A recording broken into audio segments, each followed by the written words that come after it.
அனைவருக்கும் வணக்கம். ஹெச்எம் சிஸ்டருடைய பிளெஸ்ஸிங்ஸோடு ஒவ்வொரு ஆசிரியர் பெருமக்களுடைய வாழ்த்துக்களோடும் 10ஆம் வகுப்பு மாணவ செல்வங்களாகிய உங்களுக்கெல்லாம் இப்பொழுது பண்பாடு என்று சொல்லக்கூடிய அற்புதமான ஒரு தலைப்பில் வாழ்வியல் இலக்கியமாக போற்றப்படக்கூடிய திருக்குறளிலிருந்து தமிழ்நாடு பாடநூல் நிறுவனத்தின் சார்பாக அவர்களால் கொடுக்கப்பட்ட 20 திருக்குறளை உங்களுக்கு நடத்துவதற்கு தயாராக இருக்கின்றது தமிழ்துறை. அந்த வகையிலே திருக்குறள் குறித்த சில சிறப்பம்சங்களை உங்களோடு பகிர்ந்து கொள்வதில் மகிழ்ச்சி அடைகின்றேன். திருக்குறள் என்பது உலக பொதுமறை. திருக்குறள் என்பது உலக பொதுமறை. உலக பொதுமறை என்று போற்றப்படும் நூல் திருக்குறள். இந்த வினாவை நல்ல நினைவுக்கு வச்சுக்கணும். உலகத்திலேயே ஒரு அற்புதமான நூல் இருக்கிறது என்று சொன்னால் இனத்தால், மதத்தால், சாதியால் அனைவராலும் பின்பற்றப்படக்கூடிய ஒப்புயர்வற்ற உயர்வான நூல் திருக்குறள். திருக்குறளை குறித்து இன்றைய காலம் தொட்டு இனி என்றைக்குமே அதனுடைய சிறப்பம்சங்களை அறிஞர் பெருமக்கள் சொல்லிய வண்ணம் உள்ளார்கள்.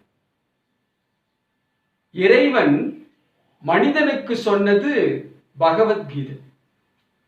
இந்த செய்தியை பலமுறை வகுப்புல நாம பார்த்திருப்போம்.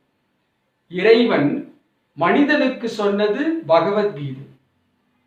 மனிதன் இறைவனுக்கு சொன்னது திருவாசகம். திருவாசகத்திற்கு உருகாதார் ஒரு வாசகத்திற்கு முருகார் என்று சொல்லுவார்கள்.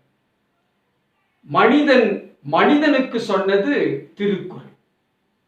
நல்ல நினைவுபடுத்திக்கிங்க. மனிதன் மனிதனுக்கு சொன்னது திருக்குறள். இந்த திருக்குறளில் சொல்லாத கருத்துக்களே கிடையாது. அறிஞர் பெருமக்கள் எல்லாம் உச்சி மோந்து திருவள்ளுவரையும் திருக்குறளையும் போற்றிய வண்ணம் உள்ளார்கள். இந்த திருக்குறளை குறித்து மகாகவி பாரதியார் சொல்லுகின்ற பொழுது மிக அற்புதமாக சொல்லுகிறார். வள்ளுவன் தன்னை உலகினுக்கே தந்து வான் புகழ் கொண்ட தமிழ்நாடு என்று சொல்லுகிறார்.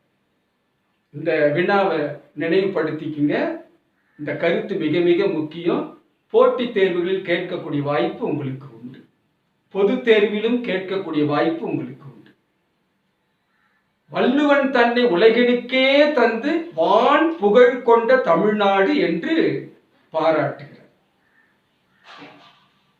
பாவேந்தர் பாரதிதாசன் சொல்லுகின்ற பொழுது சிறப்பாக சொல்லுவார். வள்ளுவனை பெற்றதால் பெற்றதே புகழ் வையகமே என்று சொல்லுவார். வள்ளுவனை பெற்றதால் பெற்றதே புகழ் வையகமே என்று சொல்லுவார்கள்.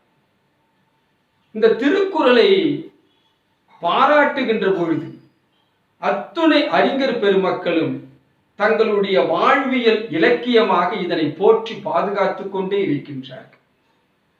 மாண்புமிகு அப்துல் கலாம் தன்னுடைய கைப்பையிலே திருக்குறளை வைத்திருந்ததாக செய்தியை சொல்லுவார்கள். உலகத்தின் எந்த மூலைக்கு மாண்புமிகு அப்துல் கலாம் அவர்கள் சென்றாலும் திருக்குறளை எடுத்தாளாமல் அவர்கள் பேசியதே கிடையாது என்று சொல்லலாம். அந்த அளவிற்கு தோன்றிய காலம் தொட்டு என்றைக்கு வரைக்கும் இனி என்றைக்குமே தமிழனுடைய உயர்வான பண்பாட்டினை சொல்லக்கூடிய ஒப்புயர்வற்ற நூல் திருக்குறள். பகுத்தறிவு பகலவன் தந்தை பெரியார் கூட மிக சிறப்பாக சொல்லுவார். திருக்குறளுக்கு மாநாடு நடத்தியவர் தந்தை பெரியார் அவர்கள். உன் மதம் எந்த மதம் என்று கேட்டால் தந்தை பெரியார் சொல்லுகிறார், என் மதம் குறள் மதம் என்று சொல்லுங்கள் என்று சொல்லுகிறார். இந்த திருக்குறளை குறித்து நாம் சொல்லிக்கொண்டே செல்லலாம்.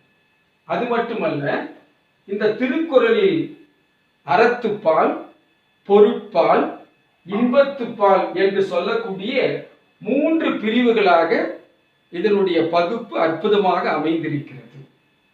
அறத்துப்பால் என்று சொல்லுகின்ற பொழுது அறம் 38 அதிகாரங்களை கொண்டது.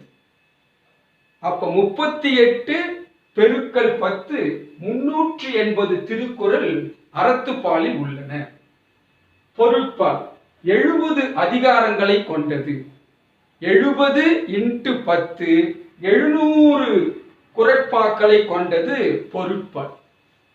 இன்பத்துப்பால் 25 அதிகாரம், 25 பெருக்கல் 10 250 குறட்பாக்களை கொண்டது. இது உங்களுக்கு பொது தேர்வில் கேட்கக்கூடிய வாய்ப்பு. 2 மதிப்பெண் வினாவில் கேட்பார்கள். திருக்குறளினுடைய 3 பகுப்புகள் யாவைன்னு சொல்லும்போது அறம் 38 380 குறட்பாக்கள், பொருள் 70 700 குறட்பாக்கள், இன்பம் 25 250 குறட்பாக்கள் என்று மிக சிறப்பான வகையில் எழுதும். அப்போ மொத்த அதிகாரம் எத்தனை அப்படின்னு சொல்லி பார்த்தீங்கன்னாக்க 133 அதிகாரங்களை உடையது திருக்குறள். உங்களுக்கு தெரிந்த செய்தி தான். சிறிய வகுப்பிலிருந்து திருக்குறளை நீங்க படிச்சிட்டு இருக்கீங்க. 133 அதிகாரம், ஒரு அதிகாரத்திற்கு 10 பாடல்கள் ஆக 1330 குறட்பாக்களை கொண்டது திருக்குறள். திருக்குறளில் உள்ள மொத்த அதிகாரங்கள் எத்தனை அப்படின்னு சொல்லி சொன்னாக்க என்ன பதில் சொல்லணும்? 133 அதிகாரம். அதே போல மொத்த குறட்பாக்கள் எத்தனைன்னு சொன்னாக்கா 1330 குறட்பாக்களை கொண்டது. 1330 அருங்குறளும் பாயிரத்தினோடு பகர்ந்து அதன் பின் போய் ஒருத்தன் நூல் கேட்க வாய் உளவோ என்று திருக்குறளுடைய பெருமை மிக சிறப்பாக சொல்லுகிறார். இந்த திருக்குறளை மனித வாழ்க்கையில் ஒவ்வொருவரும் படிக்க வேண்டும். திருக்குறளை படிக்காமல் இருக்கக்கூடாது. நாள்தோறும் ஒரு குறளையாவது உணர்ந்து தெளிந்து படிக்க வேண்டும் என்று பெரியோர்கள் சொல்லுகிறார்கள். அதான் குழந்தைகளுக்கெல்லாம் திருக்குறளை சொல்லணும் அப்படின்னு சொல்றாங்க. ஏன்னா அத்தனை கருத்துக்களும் திருக்குறளில் அடங்கி இருக்கிறது. ஆக இந்த திருக்குறளுடைய சிறப்பை எல்லாம் சொல்லுகின்ற பொழுது ஔவை மூதாட்டி மிக சிறப்பாக சொல்லுவாங்க. அணுவை கண்டுபிடிக்காத காலத்துல அணுவை கண்டுபிடித்த பெரும் மூதாட்டி அணுவை துளைத்து 7 கடலை புகட்டி குறுக தரித்த குறள் என்று சொல்லுகிறார். அணுவை துளைத்து 7 கடலை புகட்டி குறுக தரித்த குறள் என்று சொல்லுகிறார். இடைக்காடர் சொல்லுகிறார், கடுகை துளைத்து 7 கடலை புகட்டி குறுக தரித்த குறள் என்று சொல்லுகிறார். திருவள்ளுவருடைய காலம் கிமு என்று மிக அற்புதமாக சொல்லுவார். பார்த்தீங்கன்னா கிமு 31 திருவள்ளுவர் வாழ்ந்த காலம் என்று சொல்லுகிறார்கள். இந்த நூல் 11 கீழ்கணக்கு நூல்களுள் ஒன்றாக போற்றப்படுகிறது. இப்பொழுது நமக்கு கொடுக்கப்பட்ட திருக்குறளிலிருந்து அதனுடைய கருத்துக்களை பார்க்க இருக்கின்றோம். ரொம்ப கவனமா கவனிங்க. நமக்கு என்னென்ன அதிகாரத்தில் எத்தனை குறள்கள் கொடுத்திருக்கிறாங்கன்னு சொல்லிட்டு ஒரு முன்னோட்டமாக உங்களுக்கு இதை சொல்லிக் கொள்வதில் பெருமை கொள்கின்றோம். ஒழுக்கமுடைமை என்று சொல்லக்கூடிய அதிகாரத்தில் 5 திருக்குறள் கொடுத்திருக்கிறோம். பெரியாரை துணைக்கோடல் என்று சொல்லக்கூடிய அதிகாரத்தில் 3 திருக்குறள் கொடுக்கப்பட்டு இருக்கின்றன. கொடுங்கோன்மை என்று சொல்லக்கூடிய அதிகாரத்தில் 2 திருக்குறள் கொடுக்கப்பட்டு இருக்கின்றன. அதே போல கண்ணோட்டம் என்று சொல்லக்கூடிய திருக்குறள் அதிகாரத்திலிருந்து 3, ஆழ்வினை உடைமை என்று சொல்லக்கூடிய அதிகாரத்திலிருந்து 5 திருக்குறள் கொடுக்கப்பட்டு இருக்கின்றன. நன்றி இல் செல்வம் என்று சொல்லக்கூடிய அதிகாரத்திலிருந்து 2 திருக்குறள் கொடுக்கப்பட்டிருக்கின்றது. ஆக 20 திருக்குறள் உங்களுக்கு நம்முடைய 10ஆம் வகுப்பு பாடநூலில் மிக சிறப்பான வகையில் கொடுக்கப்பட்டிருக்கின்றது. இதை ரொம்ப கவனமா கவனித்து அந்த திருக்குறளுக்கு கீழேயே அதனுடைய கருத்துக்கள் மிக சிறப்பான வகையில கொடுத்திருக்கிறாங்க. ஒவ்வொன்றையும் விரிவான வகையில் நடத்த வேண்டும் என்று ஆசைப்பட்டாலும் இந்த நேரத்தில் மிக சுருக்கமான வகையில் உங்களுக்கு எளிதான வகையில் புரிந்து கொள்ளத்தக்க வகையிலே இந்த 20 திருக்குறளுக்கான கருத்துக்களை சொல்வதில் மகிழ்ச்சி அடைகின்றேன். முதலாவதாக ஒழுக்கம் உடைமை. உடைமை அப்படின்னு சொன்னாக்க நமக்கு சொந்தமான பொருள்.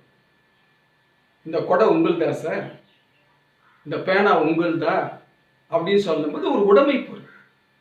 இப்ப மனித வாழ்க்கையில மிக மிக உடைமை பொருள் எது என்று சொன்னால் உயிரை விட சிறந்ததாக போற்றப்படக்கூடிய ஒழுக்கம். இல்ல, ஒழுக்கம் கெட்டவனை யாராவது மதிப்பாங்களா? நினைச்சு பாருங்க. வாழ்க்கையில மிக சிறந்த வகையில் போற்றப்படத்தக்க மனிதர்கள் எல்லாம் ஒழுக்கத்தில் மிக தலை சிறந்தவர்களாக விளங்கி இருக்கின்றார்கள். அதுல முதலாவதாக இந்த திருக்குறளை சொல்கின்றேன். ஒழுக்கம் விழுப்பம் தரலான் ஒழுக்கம் உயிரினும் ஓம்பப்படும். எப்படி வள்ளுவர் நச்சுன்னு சொல்றாரு. ஒழுக்கம் எல்லாருக்கும் சிறப்பை தருவதால் அவ்வொழுக்கத்தை உயிரினும் மேலானதாக பேணி காக்க வேண்டும். உயிர் மேலானது, அந்த உயிரை விட மேலானது எது அப்படின்னு சொல்லி பார்த்தீங்கன்னாக்கா ஒழுக்கம். If character is lost, everything is lost. நம்முடைய HM சிஸ்டர் கூட இறைவணக்கத்தின் கூட்டத்தின் பொழுதெல்லாம் ஒழுக்கத்தோடு இருக்கணும், பண்போடு இருக்கணும் அப்படின்னு அறிவுறுத்துகின்ற பொழுது இந்த செய்தியை சொல்லுவாங்க. ஏன்னா ஒழுக்கம் தவறிவிட்டால் அவன் சமுதாயத்தால் புறக்கணிக்கப்படுவான். வள்ளுவர் சொல்றாரு அற்புதமாக அவருடைய அந்த திருக்குறள்ல எவ்வளவு பெரிய ஒரு விளக்கத்தை எவ்வளவு சுருக்கமா சொல்றாரு. அதனால அதுக்கு பேர் குறுக தரித்த குறள். 7 சீர்ல 7 கடலை புகுத்துவது போல அந்த கருத்தை சொல்றேன். ஒழுக்கம் தலை சிறந்தது. அந்த ஒழுக்கத்தை எப்படி போற்ற வேண்டுமா? உயிரினும் மேலானதாக போற்ற வேண்டும் அப்படின்னு சொல்றார். நல்லா நினைவுபடுத்திக்கிங்க. ஒழுக்கத்தின் எய்துவர் மேன்மை, இழுக்கத்தின் எய்துவர் எய்தா பழி. ஒழுக்கமாக வாழும் எல்லாரும் மேன்மை அடைவர். மேன்மைன்னு சொல்லும் போது என்ன? உயர்வு. உலக உத்தமர் காந்தியடிகள் எப்படி பார்க்கிறோம்? ஒழுக்கத்தின் அடையாளமாக பார்க்கின்றோம். வினோபாஜி எப்படி பார்க்கிறோம்? ஒழுக்கத்தின் அடையாளமாக பார்க்கின்றோம். வாழ்நாளில் தன் வாழ்வியலை மிக சீரிய முறையில் ஒப்படைத்த அண்ணல் அம்பேத்கர் ஒழுக்கத்தின் அடையாளமாக பார்க்கின்றோம். பெருந்தலைவர் காமராஜரை ஒழுக்கத்தின் அடையாளமாக பார்க்கின்றோம். மாண்புமிகு அப்துல் கலாம், எண்ணற்ற சான்றோர்களை நாம் இதற்கு உதாரணமாக சொல்லலாம். ஒழுக்கத்தோடு யார் யாரெல்லாம் வாழ்க்கையில் வாழ்கிறார்களோ அவர்களெல்லாம் மேன்மை அடைகிறார்கள். ஒழுக்கம் தவறுபவர் அடையக்கூடாத பழிகளை அடைவர். அந்த ஒழுக்கம் தவறிச்சுனாக்கா பழி பாவத்திற்கு ஆளாவார்கள். வள்ளுவர் இவ்வளவு சிறப்பா சொல்றாங்க. அடுத்த திருக்குறள் பாருங்க. உலகத்தோடு ஒட்ட ஒழுகல் பலகற்றும் கல்லார் அறிவில்லாதர். இதுல வள்ளுவர் சிறப்பா சொல்றது என்னன்னாக்கா, படித்தவர்கள் உயர்வானவர்கள், அந்த படித்தவர்கள் கூட உலகத்தோடு உலகம் செல்லுகின்ற போக்கில் வாழவில்லை என்று சொன்னால் அவர்கள் படித்த கல்விக்கு எந்த ஒரு பயனும் இல்லை அப்படின்னு சொல்ற. இந்த படித்தவன் படிக்காதவன் 2 பேரையும் ஒன்றாக ஒப்புமைப்படுத்தி சொல்ற. உலகத்தோடு ஒத்து வாழ கல்லாதார் பல நூல்களை கற்றாராயினும் அறிவு இல்லாதவரே என கருதப்படுகின்றார். எவ்வளவு நூல்கள் நீ படித்திருந்தாலும் உலகத்தினுடைய தன்மைக்கேற்ப உன்னால் வாழ முடியவில்லை என்று சொன்னால் நீ பெற்ற அறிவினால் யாதொரு பயனும் இல்லை அப்படின்னு சொல்லி முடிக்கிறார். இந்த 3 திருக்குறளை ஒழுக்கமுடைமை அதிகாரத்திலிருந்து பார்க்கிறோம். அடுத்து மெய் உணர்தல். அடுத்த அதிகாரம் என்னப்பா? மெய் உணர்தல். அப்படின்னாக்க உண்மை தன்மையை அறிதல். மெய்க்கு எதிர்ச்சொல் என்ன? பொய். பாரதி சொல்லுவா இல்ல, பொய் சொல்ல கூடாது பாப்பா அப்படின்னு சொல்லு.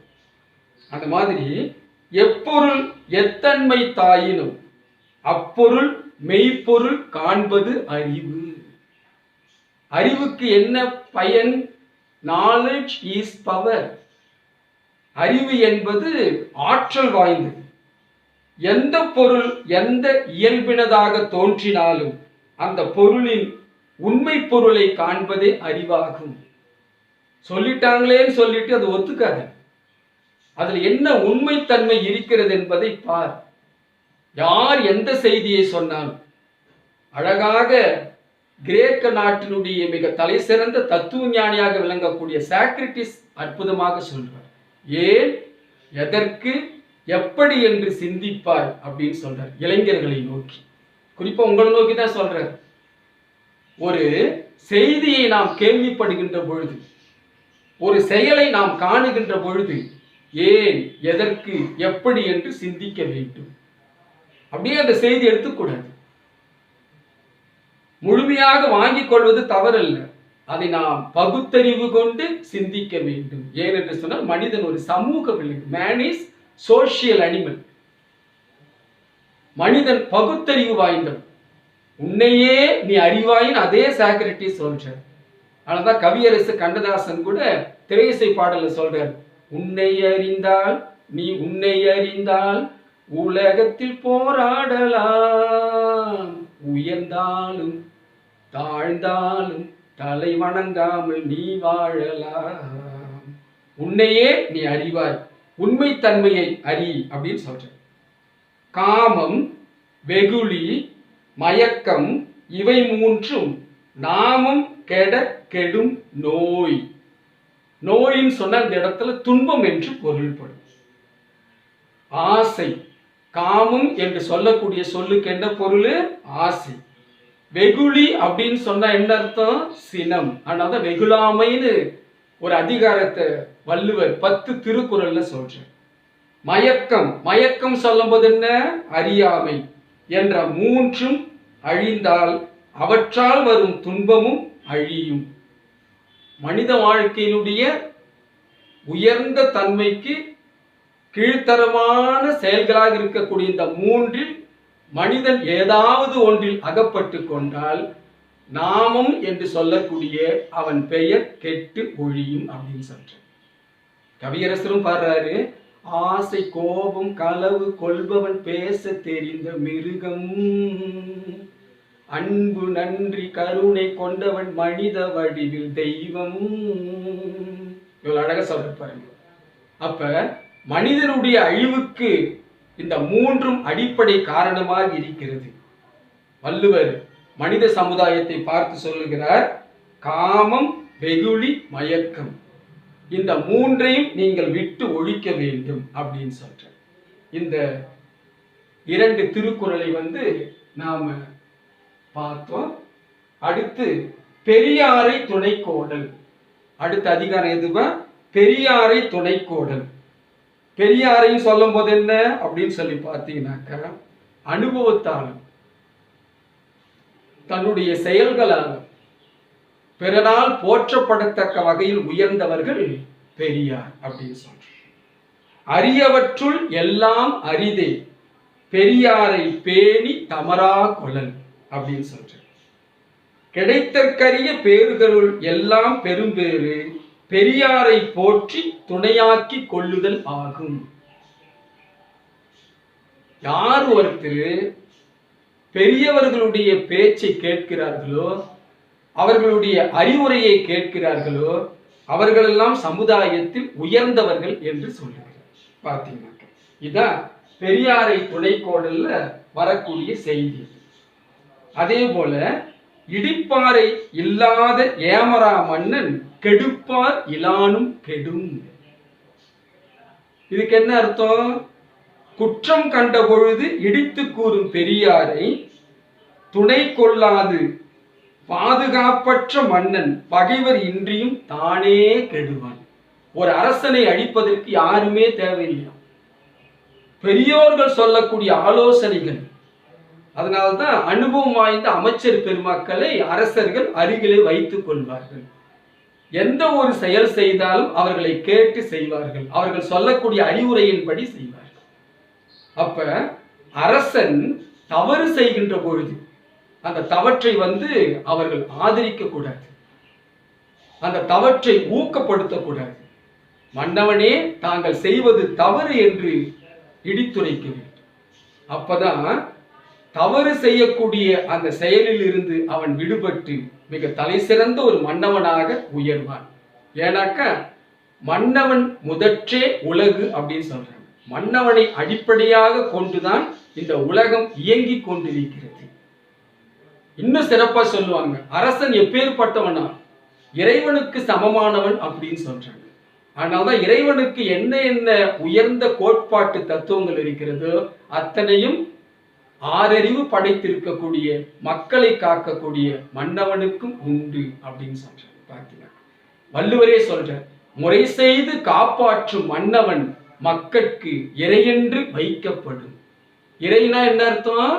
இறைவன், இறைவனாக கருதுவார்கள் அப்படின்னு சொல்ற. அந்த அளவுக்கு மன்னனை உயர்வாக கருதியது சமுதாயம். அப்ப பகைவரே இல்லாமல் ஒரு மன்னவன் அழிகிறான் என்று சொன்னால் பெரியோர்கள் சொல்லக்கூடிய சொற்களை அவன் காது கொடுத்து கேட்கவில்லை. அவர்களுடைய அறவுரைகளை உதாசீனப்படுத்தக்கூடிய மட்டற்ற செயலில் அவன் ஈடுபட்டு விட்டான் என்று ஒரு பொருளை வள்ளுவர் இந்த இடத்திலே சொல்கிறார். பல்லார் பகை கொளலின் பத்தடுத்த தீமைத்தே நல்லார் தொடர்கை விடல். தான் ஒருவனாக நின்று பலரோடு பகை மேற்கொள்வதை காட்டில் பல மடங்கு தீமையை தருவது நற்பண்பு உடையோரின் நட்பை கைவிடுதலாகும். நல்லவர்கள் நட்பை எந்த காலத்திலும் கைவிட்டு விடாதே. எப்படி எச்சரிக்கிறார் பாரு. ஏனாக்கா நல்லவர்கள் தான் இன்பத்திலும் துன்பத்திலும் பங்கெடுத்துக் கொள்வார்கள். தீயவர்கள் தனக்கான ஒரு லாபம் அடைகின்ற பொழுது உடன் இருப்பார்கள். தனக்கான ஒரு பாதிப்பு வருகின்ற பொழுது மிக விரைவில் அந்த இடத்தை விட்டு நீங்குவார்கள். ஏன்? அவன் ஆபத்துல மாட்டிக்கிட்டான் அப்படின்னு சொல்லி விட்டுருவாங்க. பார்த்தீங்க. ஆனால்தான் கோடி கொடுத்தும் குடிப்பிறந்தார் தம்மோடு கூடுவதே கோடியிரும். யார் சொல்றது? ஔவையார் சொல்றாங்க. நல்ல நட்பு இருக்குதா, உயர்ந்த நட்பு இருக்கிறதா, கவலைப்படாதே, கோடி பொருள் கொடுத்தாவது அந்த நட்பினை பெற்றுக்கொள் அப்படின்னு சொல்றார். அதுதான் இந்த இடத்துல வள்ளுவரும் சொல்றார். பலரோடு பகை மேற்கொள்வதை காட்டிலும் பல மடங்கு தீமையை தருவது நற்பண்புடையோரின் நட்பை கைவிடுதலாகும். நீங்க கூட உங்களுடைய வாழ்நாளில் நல்ல நண்பர்களை, நல்ல நட்பினை பெற்றுக்கொள்ள வேண்டும். சிரித்து பேசுவது நட்பல்ல, தவறு செய்கின்ற பொழுது இடித்து உரைப்பது நட்பு. இவ்வளவு அழகா சொல்றாங்க. முகம் நக நட்பது நட்பன்று, நெஞ்சத்து அகம் நக நட்பது நட்பு. நட்பு அதிகாரத்துல வள்ளுவர் சொல்றார், உடுக்கை இழந்தவன் கைபோல் ஆங்கே இடுக்கன் களைவதாம் நட்பு. ஆடை நெகிழ்கின்ற பொழுது அந்த கையானது விரைந்து சென்று மானத்தை காப்பது போல வள்ளுவர் அடுத்து வைக்கிறார் பாருங்க. துன்பம் என்று வருகின்ற பொழுது நண்பன் ஓடி வந்து கவலைப்படாதார், நான் இருக்கிறேன், சமாளிக்கலாம், பார்த்து கொள்ளலாம் அப்படின்னு யார் சொல்லுவான்? நல்ல நண்பர்கள் சொல்லுவார்கள். அதனால்தான் நல்ல நண்பன் ஒரு நூலகத்திற்கு சமம் அப்படின்னு சொல்லிட்டு மாண்புமிகு அப்துல் கலாம் ஐயா சொல்லுவார். நல்ல நண்பன் ஒரு நூலகத்திற்கு சமம் சொல்லுவார். அடுத்து பாருங்க, கொடுங்கோன்மை. கொடுங்கோன்மையில 2 பாடம். வேலோடு நின்றான் இடு வென்றது போலும் கோலோடு நின்றான் இரவு. ஆட்சி அதிகாரத்தை கொண்டுள்ள அரசன் தன் அதிகாரத்தை கொண்டு வரி விதிப்பது வேல் போன்ற ஆயுதங்களை காட்டி வழிப்பறி செய்வதற்கு நிகரானதாகும். ஒரு நாட்டுக்கு மிக மிக முக்கியது பொருளாதாரம். பொருளியலை ஈட்ட வேண்டும், வணிகத்தை பெருக்க வேண்டும். நாட்டினுடைய உயிர் துடிப்பாக விளங்கக்கூடியது நிதி.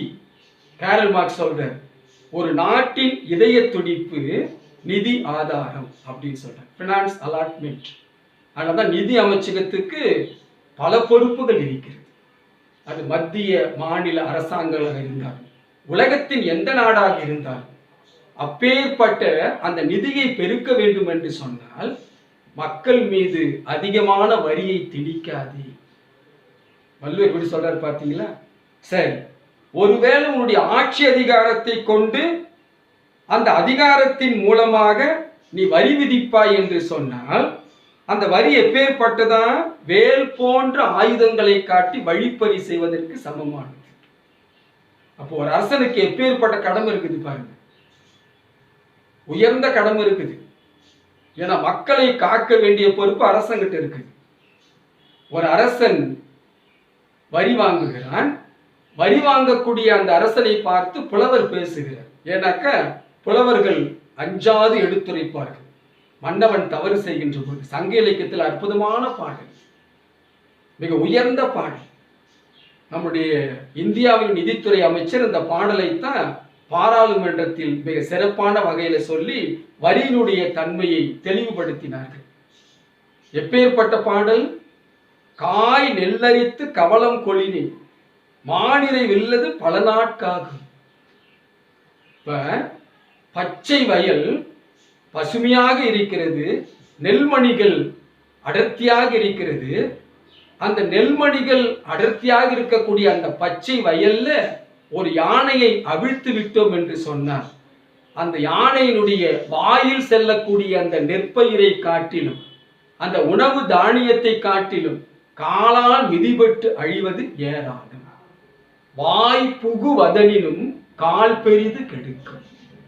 எனவே மன்னவனே, நீ எப்படி தெரியுமா வரி வாங்கணும்? மக்கள் பசுமையான வயல் போன்றவர்கள், நீ யானை போன்றவன். யானை கட்டும் தறியில் நீ இரு.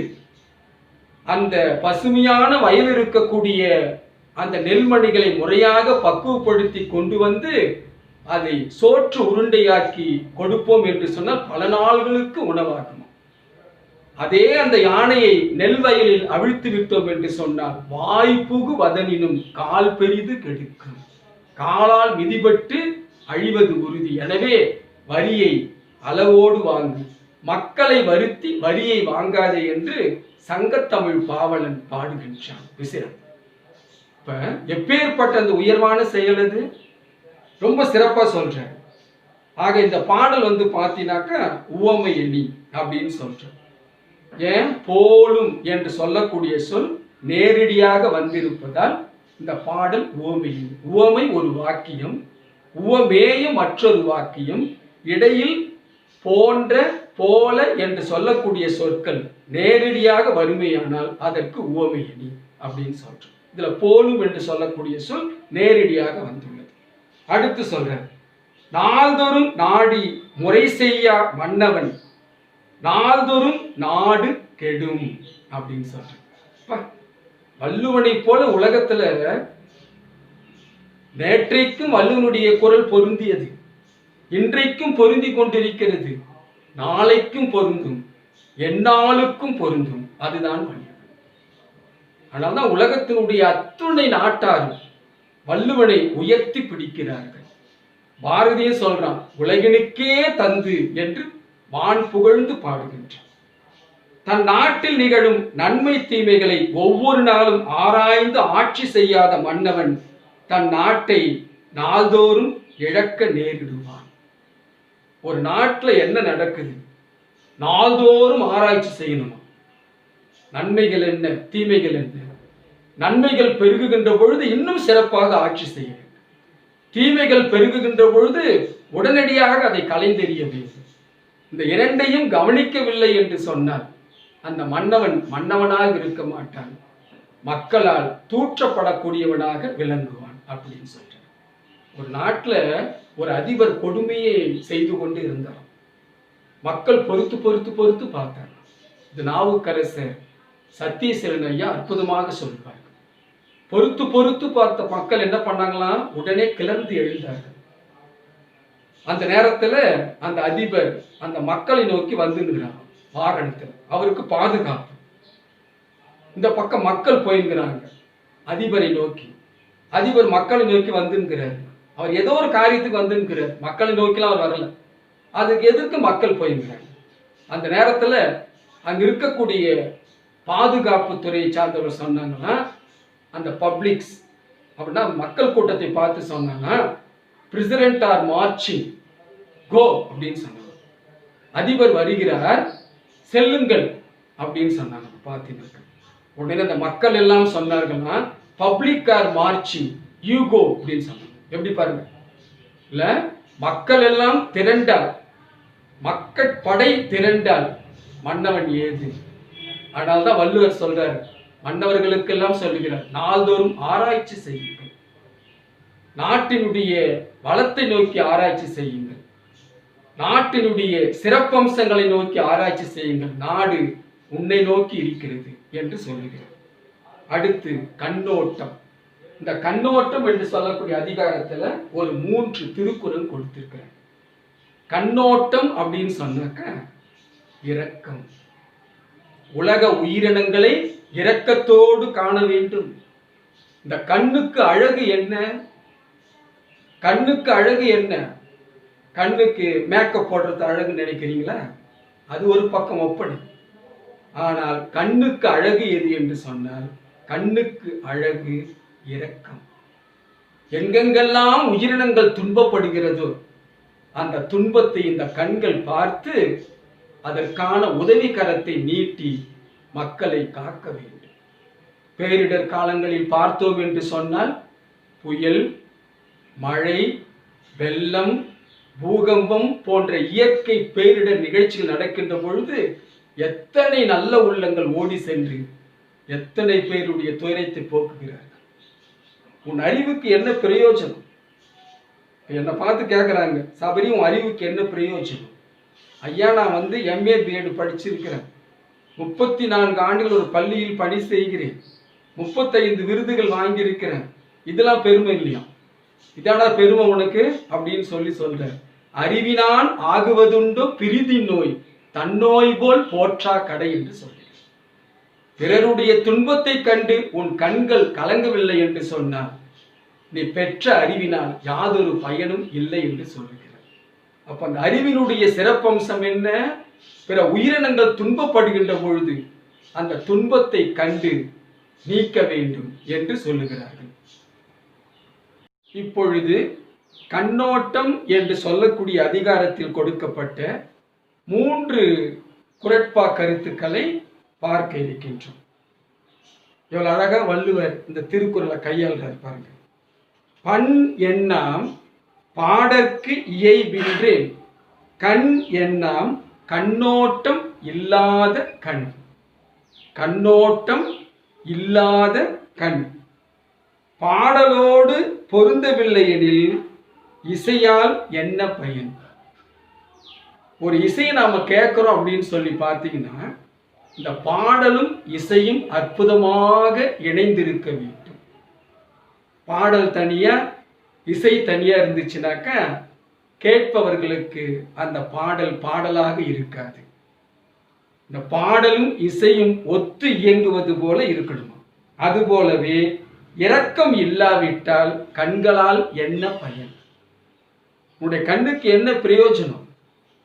உன்னுடைய கண்ணுக்கு இரக்கம் என்று சொல்லக்கூடிய தன்மை இல்லை என்று சொன்னால் உன் கண்கள் அல்ல. அந்த இரக்கத்தை பெரிதாக போற்ற வேண்டும். ஓதாது உணர்ந்த அருட்பிரகாச வள்ளலார் ஓரறிவு உயிரான இந்த மரம், செடி, கொடி, தாவரங்கள் வறட்சியால் நீரின்றி அவைகள் தவித்த பொழுது நீங்களும் நானும் இருந்தாக்க பார்த்துட்டு கம்முன்னு போயிடுவோம். வள்ளலார் இல்லையா, மகான் அல்லவா, அவர் பார்க்கிறார். இந்த வாடிய பயிரை பார்க்கின்ற பொழுது இவர் வாடினார். இதுக்கு பேர் தான் கண்ணோட்டம். வாடிய பயிரை கண்ட போதெல்லாம் வாடினேன் அப்படின்னு சொல்ற. பசியோடு இருக்கக்கூடிய மக்களை காணுகின்ற பொழுதெல்லாம் நெஞ்சு பதை பதைத்து துடிக்கின்ற. அன்னை தெரசாவை எடுத்துக்கொள்ளுங்கள். அன்னை தெரசாவை குறித்து பேசாத நான் கிடையாது. எப்படி சொல்றாங்க? அந்த அன்னையினுடைய புகழ் இன்றைக்கு உலகமே போற்றி கொண்டிருக்கிறது. நீ கருவுற்றிருந்தால் ஓரிரு குழந்தைகளுக்கு தாயாகி இருப்பாய். அன்னை தெரசாவை குறித்து ஒரு அற்புதமான கவிதை, எல்லோரும் பேசக்கூடிய கவிதை, நெஞ்சு நெகிழச் செய்யக்கூடிய கவிதை. நீங்கள் கருவுற்றிருந்தீர்கள் என்று சொன்னால் ஓரிரு குழந்தைகளுக்கு தாயாகி இருப்பீர்கள். நீங்கள் கருணையுற்றதால் உலகத்திற்கே அன்னையானவள் நீங்கள் ஒருத்தி மட்டும்தானே அப்படின்னு சொல்றாங்க. எவ்வளவு பெரிய சிறப்பு! கருணையுற்றதால். அந்த கருணை தான் இந்த இடத்துல எப்படி வருது? கண்ணோட்டமாக வருகிறது. வள்ளுவர் அன்னை தெரசாவை குறித்து பாடியிருக்கிறாருன்னு பெருமையா சொல்லலாம். வள்ளலாரை குறித்து நெகிழ்ந்து பாடியிருக்கிறாருன்னு சொல்லலாம். யார் யாரெல்லாம் கருணை உள்ளத்தோடு செயல்பட்டார்களோ அத்தனை பேரை குறித்து பாடியிருக்கிறாரு சொல்லணும். பார்த்தீங்கன்னாக்க ரொம்ப சிறப்பு. இந்த பாடல் எடுத்துக்காட்டு ஓமையணி. ஓமையணின்னு சொல்லும் போது போலும், போல், போன்ற இதெல்லாம் நேரடியா ஓமையணி. மறைந்து வந்தால் அதுக்கு என்ன பேரு? எடுத்துக்காட்டு ஓமையணி அப்படின்னு சொல்லிட்டு பேரு. பாடலோடு பொருந்தவில்லை எனில் இசையால் என்ன பயன்? அது போலவே அப்படின்னு சொல்லும் போது மறைஞ்சு வருது. இரக்கம் இல்லாவிட்டால் கண்களால் என்ன பயன்? இல்ல, உவமை ஒரு வாக்கியம், உவமேய மற்றொரு வாக்கியம், இடையில் போல போன்ற என்ற உவம உருவு மறைந்து வருவது எடுத்துக்காட்டு உவமை. அற்புதமான பகுதி, நினைவுபடுத்திக்கிங்க. அடுத்த பாடல், கருமம் சிதையாமல் கண்ணோட வல்லார்க்கு உரிமை உடைத்து இவ்வுலகு என்று சொல்லுகிறார். நடுநிலையாக கடமை தவறாமல் இரக்கம் காட்டுபவருக்கு இவ்வுலகமே உரிமை உடையதாகும். இதை விட எப்படி சொல்லணும்? யார் யாரெல்லாம் இரக்கத்தோடு செயல்படுகிறார்களோ அவர்களுக்கு இந்த உலகம் உரிமை உடையதாகிறது அப்படின்னு சொல்றாங்க. இந்திய மக்கள் துன்பப்படுவதை கண்ட அண்ணல் காந்தி இந்திய விடுதலை போராட்டத்திற்காக தன் உடல் பொருள் ஆவி அத்தனையும் கொடுத்தார் அல்லவா? இந்த உலகம் அவருக்கு சொந்தம் அல்லவா? அவர் நினைக்கல, நாம் அவருக்கு சொந்தமாக கொண்டாடி கொண்டிருக்கிறோம். பெருந்தலைவர் காமராஜர் 10 ஆண்டு சிறைச்சாலையில் தவித்த பொழுது அந்த மாமனிதருடைய பெருந்தன்மையை இன்றைக்கு நாம் நினைவு கூறுகிறோம். சுப்பிரமணிய சிவா போன்றவர்கள், கப்பலோட்டிய தமிழன் போன்றவர்கள் மக்களுடைய துயரத்தை கண்டு வாடி வதங்கி தான் சிறை செல்லுகின்ற பொழுது அத்தனையும் இழந்தார்கள், உயிரையே இழந்தார்கள் இந்த சமுதாயத்திற்காக. இதெல்லாம் கண்ணோட்டத்தில் போய் நாம சேர்த்துக்கலாம். எங்கெங்கெல்லாம் உயிரினங்கள் துன்பப்படுகிறதோ அந்த துன்பத்தை கண்டு துவண்டவர்கள் அவர்கள். மிக சிறப்பா சொல்றேன். அதனாலதான் நடுநிலையாக கடமை தவறாமல் இரக்கம் காட்டுபவர்களுக்கு இந்த உலகமே உரிமை உடையதாகிறது என்று பெருமையாக சொல்லுகிறேன். அடுத்த பாடல் ரொம்ப அற்புதம். திருக்குறள் ஒவ்வொன்றும் ஒரு ஒரு முத்து. பெயக்கண்டும் நஞ்சுண்டு அமைவர் நயத்தக்க நாகரீகம் வேண்டுபவர். இதை விட ஒரு சிறப்பான திருக்குறள் என்ன சொல்ல முடியும்? விரும்பத் தகுந்த இரக்க இயல்பை கொண்டவர்கள் பிறர் நன்மை கருதி தமக்கு நஞ்சை கொடுத்தாலும் அதனை உண்ணும் பண்பாளர் ஆவர்.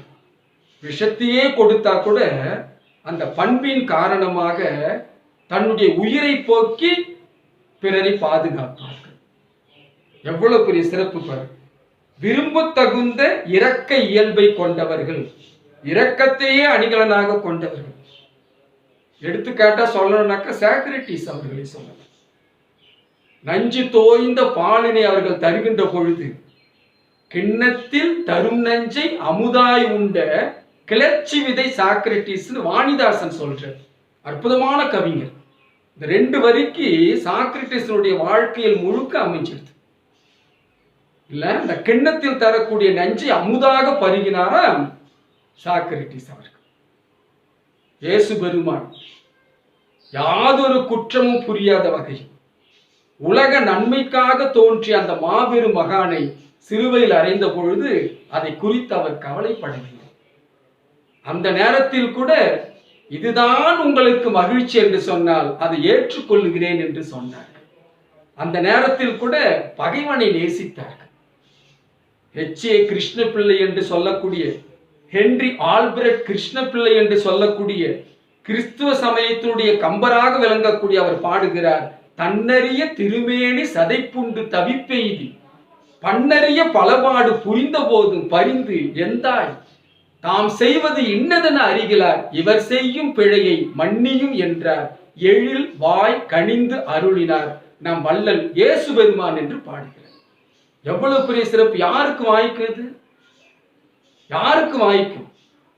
சமுதாயத்தை உண்மையான உணர்வோடு யார் யாரெல்லாம் நேசிக்கிறார்களோ அவர்களுக்கு மட்டுமே இவையெல்லாம் வாய்க்கும்.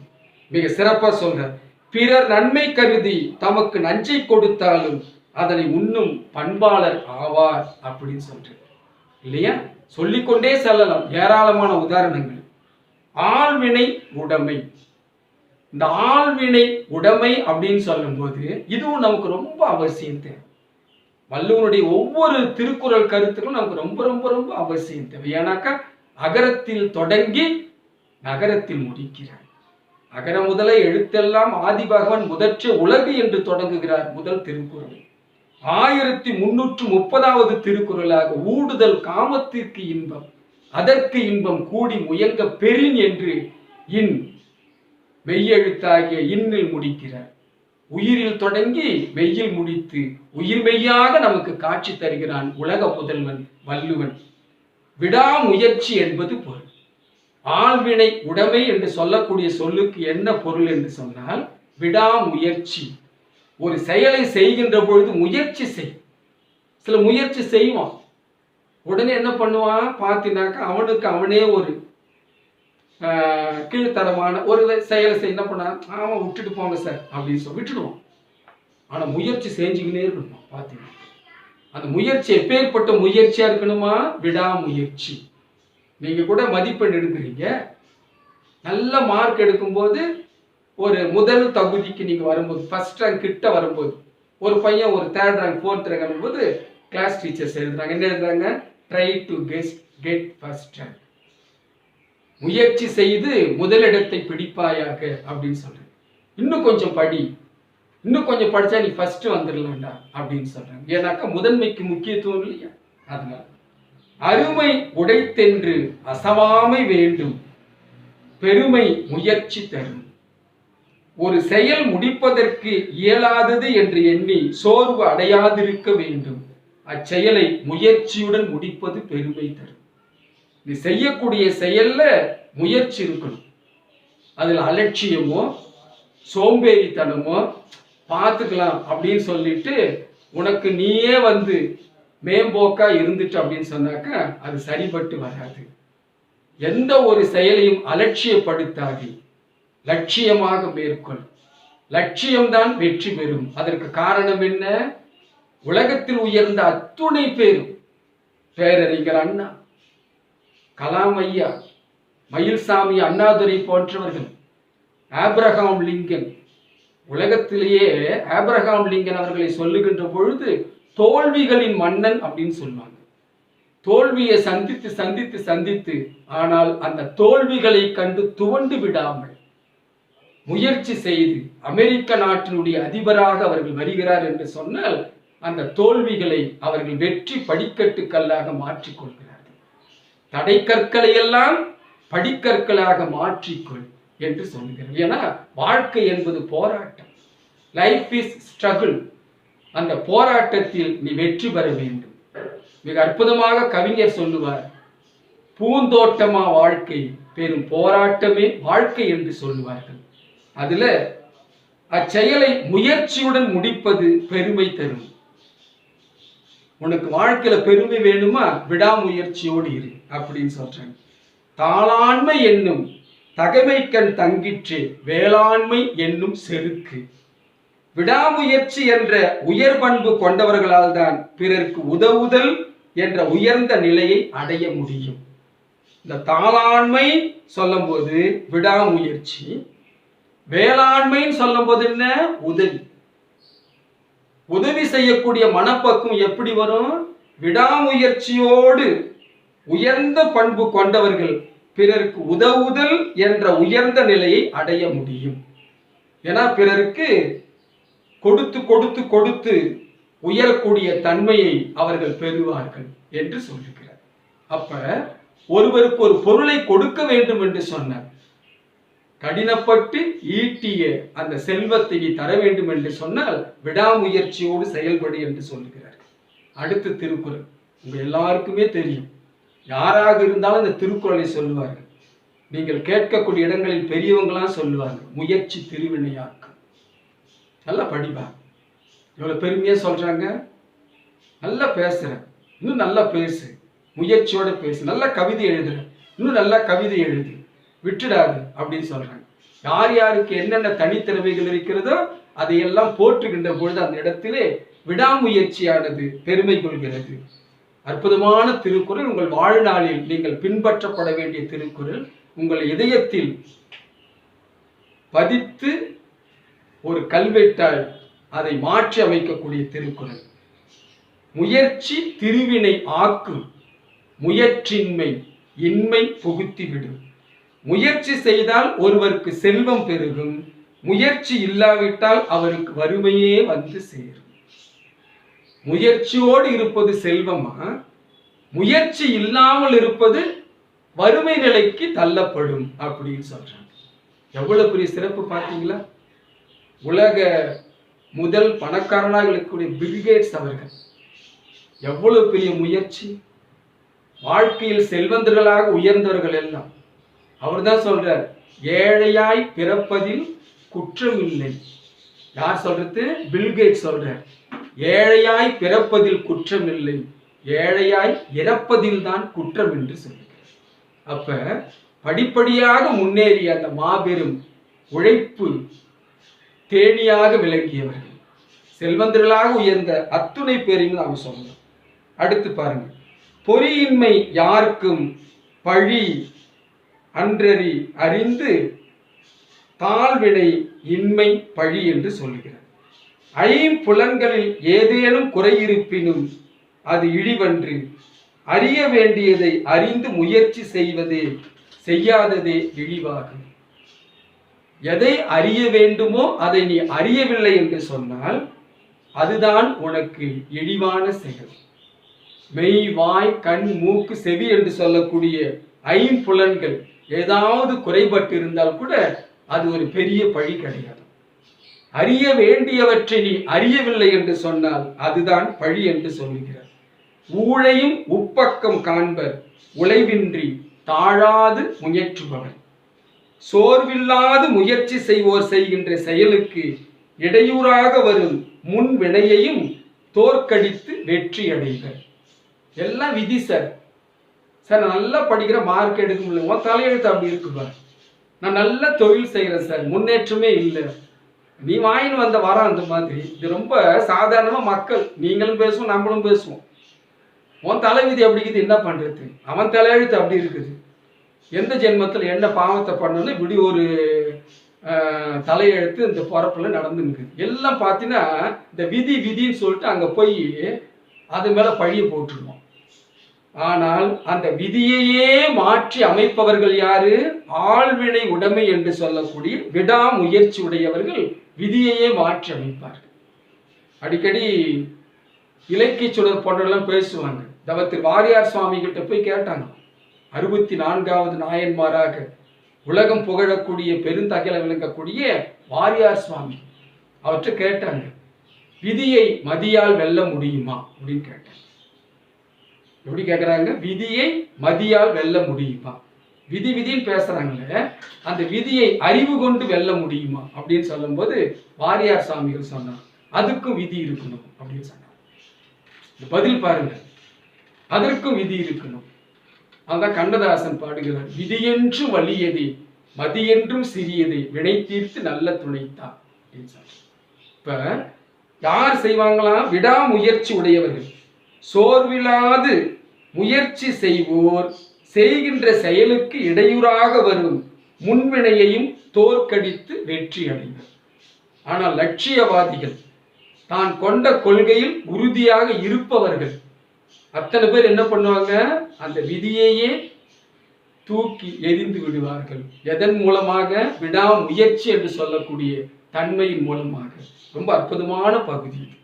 அடுத்தது நன்றி இல் செல்வம். அப்படின்னா என்ன அர்த்தம்? நன்மை தராத செல்வத்தான் என்ன பயன் இருக்குது? பாடுபட்டு செல்வத்தை சேர்க்கின்றோம்.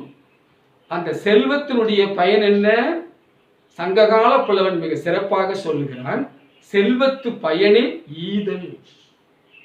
செல்வத்து பயனே என்ன அர்த்தம்? ஈதல், கொடுத்தல் தான் சிறப்பா இருக்கு. மிக அற்புதமாக சொல்லுகிறார், கொடுப்பதுவும் துய்ப்பதுவும் இல்லார்க்கு அடுக்கம் கோடி உண்டாயினும் இல் என்று சொல்லுகிறார். பிறருக்கு கொடுக்காமலும் தானும் அனுபவிக்காமலும் இருப்பவர் அடுக்கடுக்காய் பல கோடி பொருள் பெற்றிருந்தாலும் அதனால் பயன் இல்லை. பாருங்க, ஒரு செல்வத்தை சேர்க்கிறோம், தானும் அனுபவிக்காம அந்த செல்வத்தை பிறருக்கும் கொடுத்து அனுபவிக்க செய்யாம செல்வத்தை சேர்த்து சேர்த்து வைப்பதால் உனக்கு என்ன பிரயோஜனம், உனக்கு என்ன பயன் இருக்குது? ஔவையார் மிக சிறப்பாக சொல்றாங்க, பாடுபட்டு பொருளை சேர்க்கறீங்களே, கடைசியில் இந்த உடலை விட்டு உயிர் செல்லுகின்ற பொழுது நீ சேர்த்து வைத்த செல்வத்தால் என்ன பயன் இருக்கிறது? இவ்வளவு அற்புதமா பாடுறாங்க. பாடுபட்டு தேடி பணத்தை புதைத்தக்கா கூடுவிட்டு இங்கு ஆவி போயின பின்புதான் ஆரே அனுபவிப்பார் பாவிகால் அந்த பணம் என்று சொல்கிறார். இந்த கூட்டை விட்டு உயிர் பிரிந்தார், சேர்த்து வைத்திருக்கிறாயே அந்த செல்வம் யாருக்கு பிரயோஜனம்? இன்னும் சிறப்பா சொல்லுவாங்க, நாய் பெற்று தெங்கம்பழம்.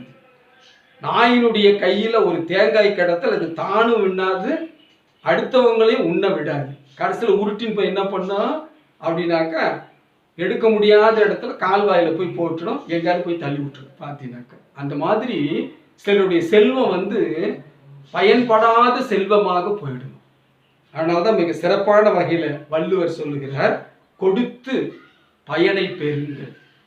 நீங்கள் கொடுக்கின்ற பொழுதுதான் பெறுகின்றவர்கள் மகிழ்ச்சி அடைவார்கள், அதுதான் உங்களுக்கு பெருத்த புண்ணியம் என்று சொல்வது போல இந்த செய்தியை சொல்கிறார்கள்.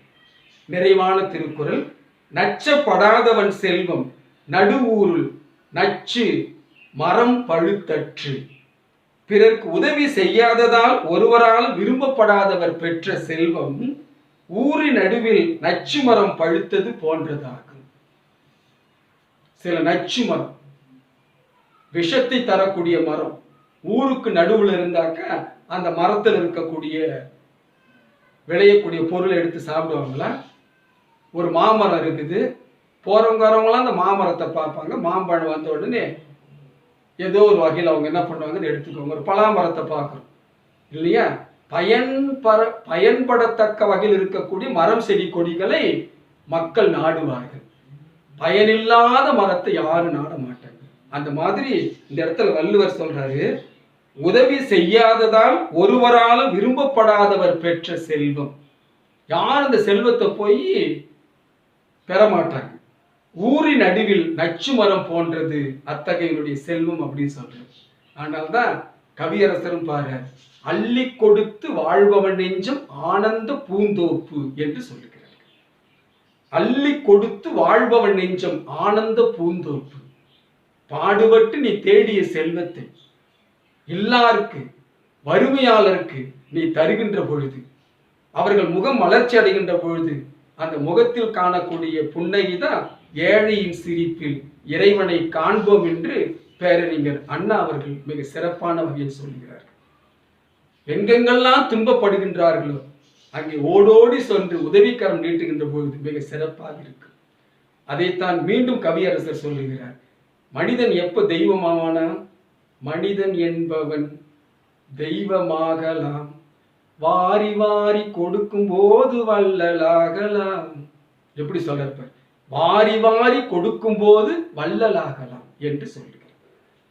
ஊருக்கென்று வாழ்ந்த நெஞ்சும் சிலைகளாகலாம், யாருக்கென்று அழுத போதும் தலைவனாகலாம் அப்படின்னு சொல்றார்.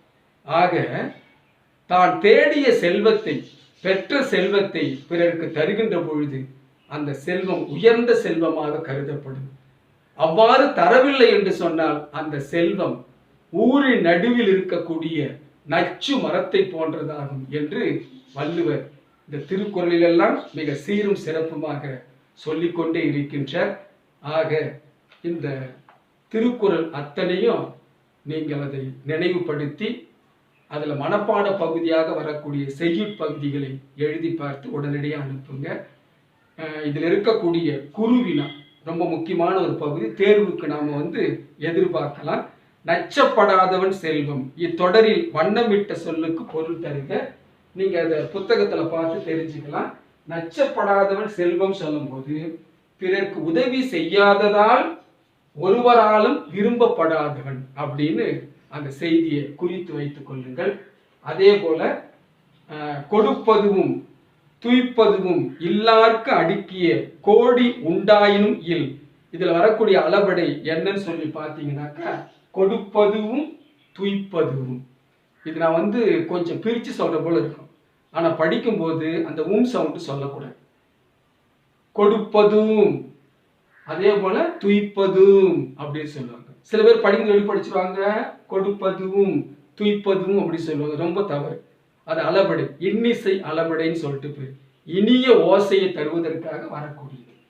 அடுத்து பாருங்க, பொருளுக்கேற்ற அடியை பொறுத்துகன் கொடுத்திருக்கிறாங்க. உயிரை விட சிறப்பாக பேணி காக்கப்படும். இதெல்லாம் ஒரு 3 மதிப்பெண்ணுடைய வினாக்கள்ல கேட்கணும். அதுக்கு என்ன பதில் இருக்குது? உயிரினும் ஓம்பப்படும். ஊரி நடுவில் நச்சு மரம் பழுத்தது போன்றதுன்னு சொல்லும் போது என்ன? நடு ஊருள் நச்சு மரம் பழுத்தற்று. பொருத்தமா இருக்குங்களா?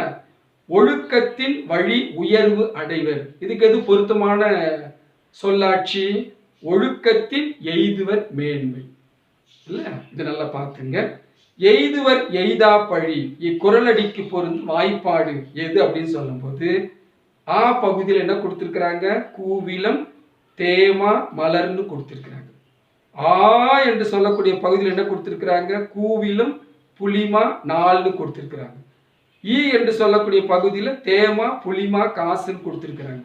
ஈ என்று சொல்லக்கூடிய பகுதியில் புலிமா தேமா பிறப்புன்னு கொடுத்திருக்கிறாங்க. எது ரொம்ப பொருத்தமானது? கூவிலம் தேமா மலர். ஆ என்று சொல்லக்கூடிய பகுதி மிக சிறப்பானது. உங்களுக்கு அழகிட்டு வாய்ப்பாடு சிறப்பா தெரியும், அதை பொருத்தி பார்த்துக்குங்க. மிக சிறப்பான வகையில் இதற்கான இந்த பகுதியை ரொம்ப பொறுமையா அழகா ஒவ்வொரு கருத்தையும் கூர்ந்து கவனித்து, திருக்குறள் அதற்கீழே கருத்து இருக்குது, இந்த குருவி நல்லா இருக்குது, இதெல்லாம் கொஞ்சம் எழுதி பார்த்து நீங்கள் உடனடியாக எங்களுக்கு அனுப்பணும். எங்களுக்கு என்ன பெருமைனாக்கா, நாங்கள் நடத்தக்கூடிய ஒவ்வொரு பாடத்தையும் மிக சிறப்பான வகையில் கவனித்து, அதே போல் ஒவ்வொரு ஆசிரியர் நடத்தக்கூடிய பாடத்தை அற்புதமாக கவனித்து, HMSS வாழ்த்துக்களோடு நீங்கள் சீரம் சிறப்புமாக மேன்மேலும் அலட்சியம் காட்டாமல் லட்சிய நோக்கத்தோடு இந்த கல்வி பயணத்தில் பயணம் செய்து கொண்டே இருக்க வாழ்த்துக்கள். நன்றி, வணக்கம். அடுத்த வகுப்பில் சந்திப்போம்.